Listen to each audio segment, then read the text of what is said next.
Hi, I'm Sarah Kavanaugh, and this is Peaceful Exit. Every episode, we explore death, dying, and grief through stories by authors familiar with the topic. Writers are our translators. They take what is inexpressible, impossible to explain, and they translate it into words on a page. Today, I'm talking with artist, teacher, and author Schildkret. Day's internationally known for mourning altars, these beautiful pieces of impermanent art. His teachings revolve around three pillars: nature, art, and ritual. And he's written a couple of books, including his latest, Hello, Goodbye, 75 Rituals for Times of Loss, Celebration, and Change. We started our conversation talking about his grief after his father died.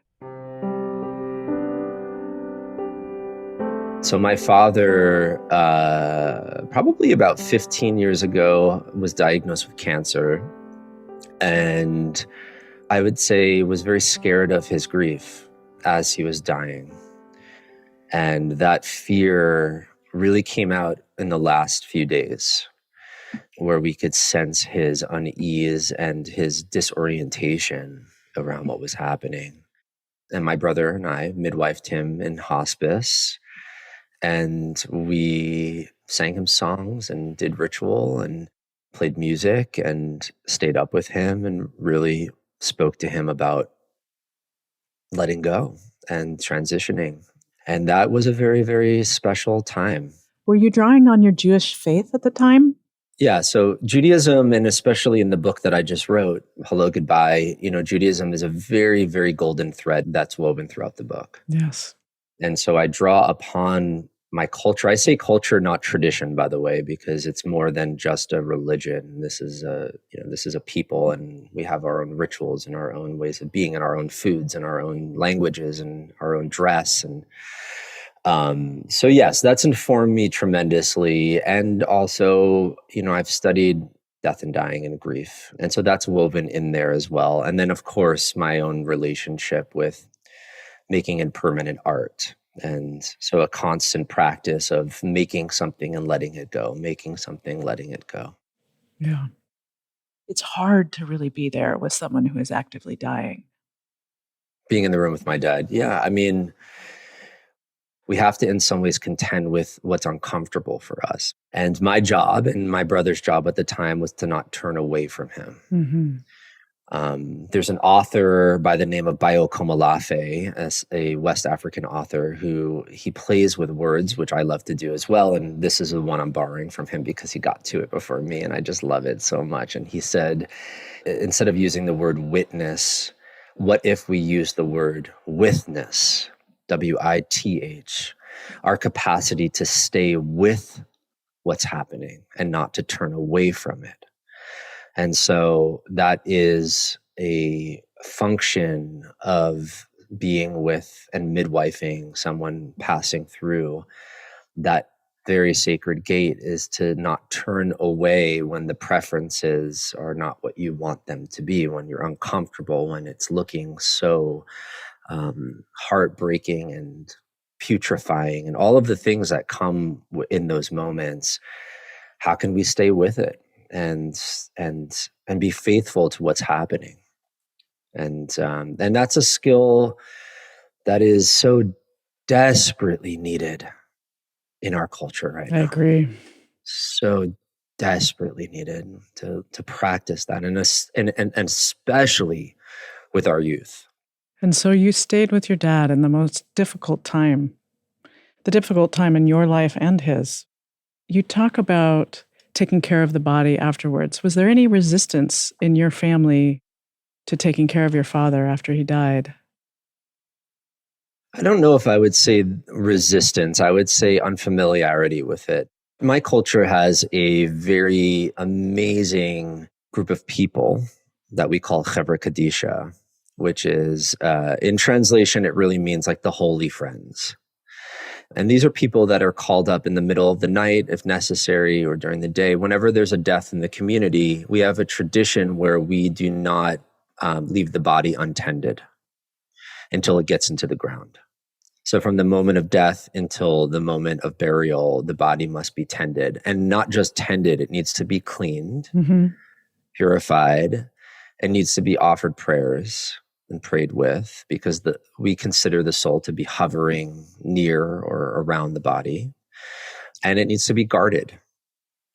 And so we have this band of folks that has nothing to do with any kind of ego. It's very, very quiet offering in our community.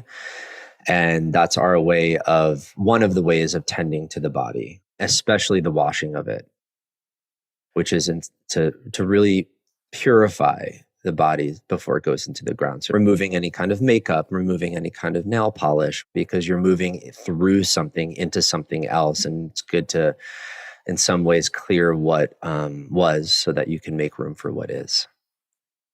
If you're willing to share, what was it like for you to wash your dad's body? My father's body was not just for me to manage. I had my mother in there. I had my grandmother in there. I had my uncle in there. I had other family members in there. And so we had the morgue and the Chevra Kadisha show up relatively fast to take my father's body away. So the washings that I did, and I speak about this in the book, when you don't have time to just focus on washing the hands and the forehead and the feet. And it doesn't have to be a full, naked experience. And so that's what I did with my father, is we washed his forehead, and we washed his hands, and we washed his feet. And the rest of it was up to the Chevra Kadisha. And that was enough for me at the time to really walk him up to that moment and do what I could do, and to be in that long farewell with him. Such a huge blessing that you're offering that and talking about it quite frankly in this book, and I appreciate it very much. My mother died 20 years ago, and they showed up and took her away before we really had a chance to do any of that. Yeah. I talk a lot about a death story, which is really looking in the rearview mirror, looking back, previous generations, how they handled death and dying. I'm super curious how you feel now. What your grandparents, your great-grandparents, were they caught up in a cultural denial, or do you feel like your culture gave them a leg up, if you will, in the death space? There was a time not too long ago when my own people lived in a village, were born in a village, died in a village, knew all of their neighbors knew all of their children. There was a common way of dressing. There was a common language. There was common recipes. There was a lot of shared life experience. And by the way, many deaths by the time you were 5. I spoke to someone yesterday, 50-year-old woman. She's only experienced one death in her life. Right. So there was a certain way of being together. Now, keep in mind, I come from a culture where we've been persecuted for thousands of years, and a lot of us have, a lot of my people have been on the run for a long time. And so, but we've in some ways managed to preserve, to a fault sometimes, but preserve our traditions and teachings. And so I'm imagining in that village, there was a common shared way of being around death and dying. And so when my own family had to leave Eastern Europe because of the pogroms in the late 1800s, early 1900s, they had to leave, and the key word is had to. They were on the run to save their lives. Everyone that stayed died, including my entire great-grandfather's family in the Holocaust. And so coming to a new culture, a new place, new language, new food, and not just that, but a culture whose the heart of America at the time was all about the melting pot, was all about assimilation. And it was all about the future, the American future. My grandmother said something like this. She said, I was so focused on who I was going to be that I had no interest in what was. Which means my own grandmother didn't know her own grandparents' names. Right. Think about that for a second. No interest in the old country. Yes. And so you ask the question, did coming from this culture give us a little bit of a leg up? Maybe. Yeah. Sure. We have rituals like Shiva and Shloshim. These are the days after someone dies that keep us into a grief container. We've kept those, and those are very amazing. And there has been enormous loss in that trek over. Right. I feel like, the source and core of many of our ills are not grieving as a community. From my experience and my learnings, grief is a skill. It's a capacity to know life well, because knowing life well is to know that it's not meant to last. Just like my art, I build it knowing it's not going to last. Does that mean I love it less? Absolutely not. Maybe I even love it more. And so, life is the same way. We shouldn't have to see grief as a affliction. It's not. The culture has convinced itself that it is, because it's addicted to growth.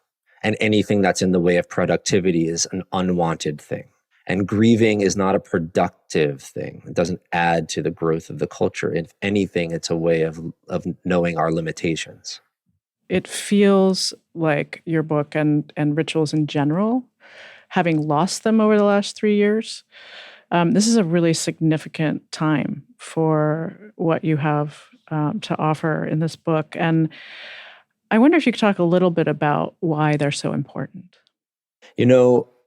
Ritual, the root of it, the etymology of it literally means to count. To count. It's such an interesting thing. Why would ritual mean counting?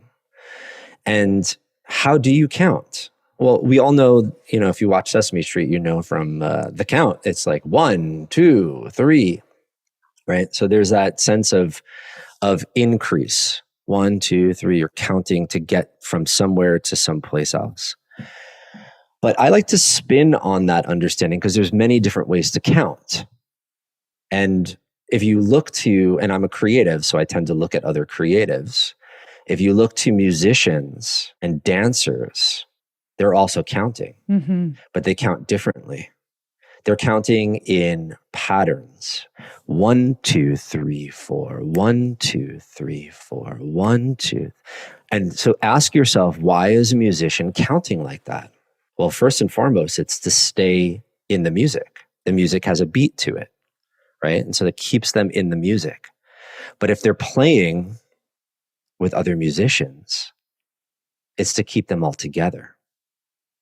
Yeah. As soon as you stop counting, you fall out of the music. Same with dancing. As soon as you stop counting, you don't know where you are in the music. Ritual has the same function. Ritual is an individual and a collective way for us to stay in the rhythm of our lives. Daily, weekly, annually, lifetime. Because it is totally human to forget where we are, or who we are, or why we're here, or what we're doing. That's very human. Rituals help us to remember. They say, oh yeah. Like, for instance, autumn equinox. Oh yeah. Change of season. Different needs, different focus, different purpose. Or my father's death anniversary was just here recently. Oh yeah. Renew that relationship. Remember him. Because during the year, I forget. It just happens. And so ritual is our way of remembering. Robin Wall Kimmerer, in her book, Braiding Sweetgrass, puts it even more beautifully. She says, our elders tell us that our ceremonies are our ways to remember to remember. Something very, very important that I have to share about the function of ritual, which is all ritual has symbolic action to it. Meaning you break something, you bury something, you rip something, you tear something, you submerge something, whatever. All ritual has that. You can't think a ritual. You have to do something with your hands, your feet, your mouth, your belly. And why? What does symbolism do? I work with symbolism a lot in my work, especially with my art. Symbolism externalizes the internal so that you can see what's going on in your inner landscape externally.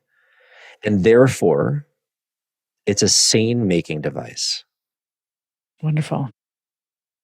You have a strong faith tradition to pull from, but what about those of us who aren't religious or don't feel anchored to a particular faith?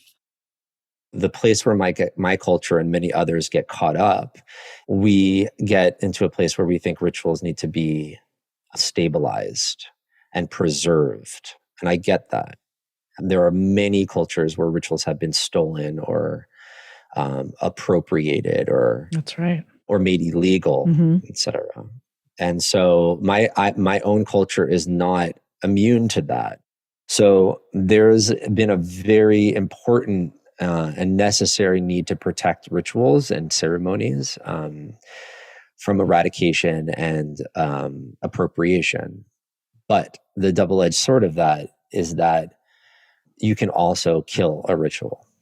It's the same way that you can kill a firefly keeping it in a jar. It needs to breathe. And therefore, the other aspects of ritual is that they need to be reimagined.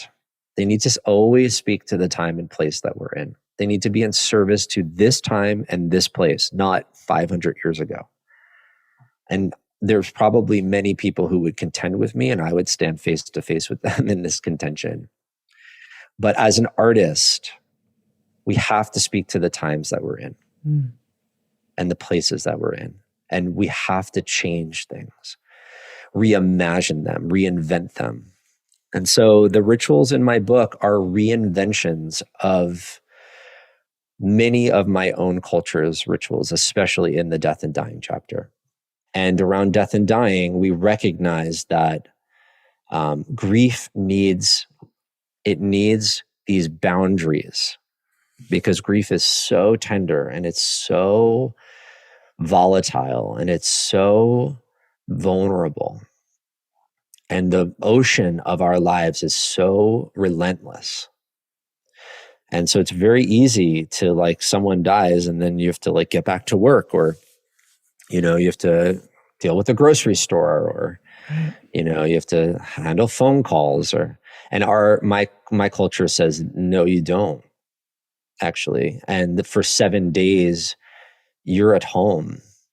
You have to be with your grief, and your community is taking care of you. So everyone's cooking you food, everyone's handling your business, everyone's taking care so that you can just be with your broken heart. And then those 7 days pass, and then we say to ourselves, okay, we work in sevens a lot. And so after the seventh day, we go into a 30-day cycle. And so in those 30 days, we have a totally different way of being, which is kind of half in, half out with our grief. We're emerging back into our lives, but we're still very much in our grief, and in the original grief. And then after 30 days, we go into a year cycle.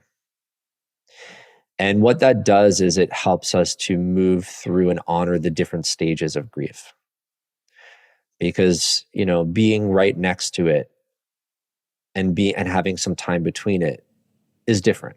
There's distinctions there. And so I have 3 sections in the death and dying chapter of my book, and each one is devoted to a different cycle. In my own experience, when my mother died, someone gave me some wonderful advice. I had a newborn at the time, and they said, give it 3 years. And I remember thinking, because I was so immersed in this culture of, denial, I remember thinking of what a gift that was, just a gift of time, a gift of saying it's not going to be over tomorrow or next week or the week after. It was just such this sort of spaciousness, just not even having the concept that you could have that container. Yeah, it's very, if I can, in some ways, just speak to it in terms of gender, it's very feminine in a way. If I can speak to it in terms of an element, it's very watery, which means that it's not predictable. It's not looking to get from point A to point B. It's not, as I said before, it's not trying to be productive. It needs space to come and go when it comes and goes. It needs space to be sat with. It needs space to be witnessed. It needs space for it to be itself and to not be controlled. And that's a very hard thing to do in our culture, because we're more and more these days very GPS minded, very scheduled, very much in the sense of like this false sense of control.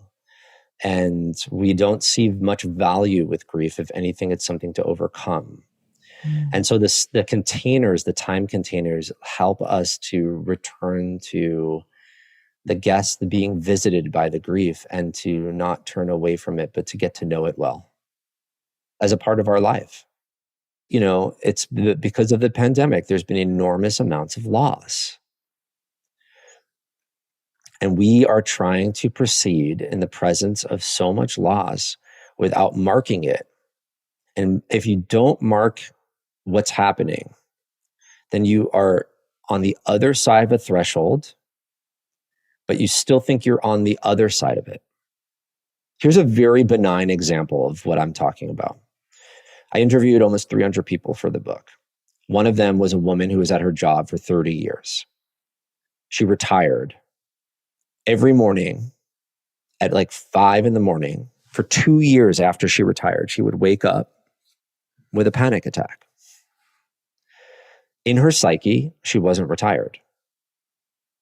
In her psyche, she still had a boss. She still had work to do. She still was late for a meeting. And she woke up and had a panic attack and needed like the whole morning to come off of it. And I said to her, you walked through that threshold, but because you didn't mark it, your psyche still thinks you're on the other side.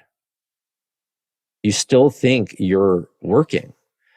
And so you're trapped in kind of like a two-world experience. You need to mark the threshold so that you can change. And you need to do it symbolically so that your psyche understands it. Psyche speaks in symbols. And so she did, and she stopped waking up in the morning.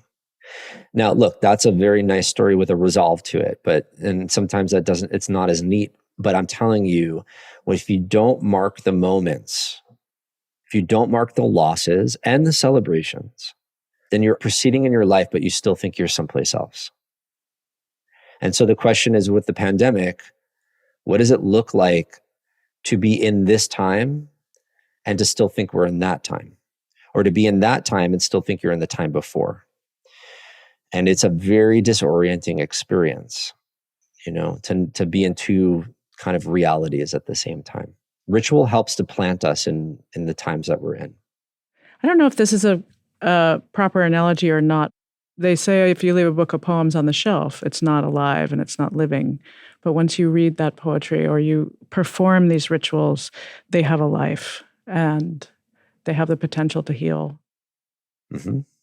I work a lot with art and a lot with nature and a lot with ritual. Those are the three kind of pillars of my work: nature, art, and ritual. And I teach a teacher training, by the way. And the question I keep asking them when it comes to both nature, art, and ritual is it alive or is it not? If it is, it has totally different needs than if it isn't. And you have a totally different way of relating to it than if it isn't. And that's a very big mind shift. When you walk, for instance, on the street or in the woods or at the beach or wherever you are, and you're thinking like, is it alive? It's a different way of relating to life. And so when it comes to rituals, and you just said it, they're either alive or they're not. Poetry, either it's alive or it's not. And if it is, it requires a different way of being with it, of keeping it alive. That's the key, is the maintenance part. What does it mean to keep something alive? What is our responsibility to that? And rituals need to be done. That's how we keep them alive. Over and over and over and over and over again. So what does the ritual look like for you now, and how you remember your dad? So last week was my dad's birthday. And, I tend to make art out of nature and leaves and flowers and berries and bark. And so I said to myself, what did my father love? And I was in a very whimsical mood. And so I thought to myself, well, he really loved these like little Debbie treats, these like Swiss roll little Debbies. And so I went down to a creek And I brought a bunch of those little Debbie rolls, and I created a bunch of circles with them. I put them in a circle, and I put more in a circle, and I kind of did my art, but with little Debbie rolls. And I lit a candle, and I burned a little sweetgrass, and I spoke to my dad as if he was right there, and as if I made him a beautiful dessert.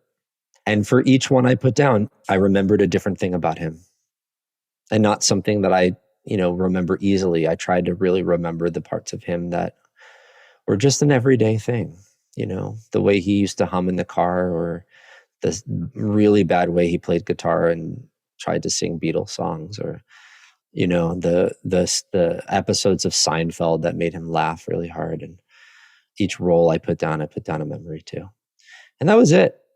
And it doesn't have to be fancy, and it doesn't have to be inaccessible. It actually could be something just like that, which was, for me, I'm an artist, so I like making art. My brother ordered a pizza. My dad loved pizza. With his wife, every year on my dad's birthday, he orders a big pie and they raise a glass to him. And that's a ritual too. And, the difference between rituals and routines are rituals are things that help us to remember. Beautiful. Thank you. You're welcome.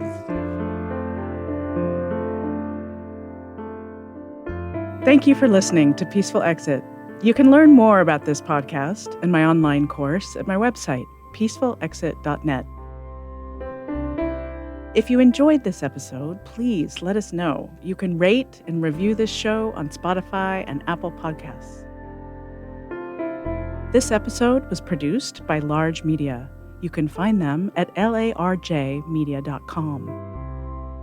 Special thanks to Ricardo Russell for the original music throughout this podcast. More of his music can be found on Bandcamp. As always, thanks for listening. I'm Sarah Kavanaugh, and this is Peaceful Exit.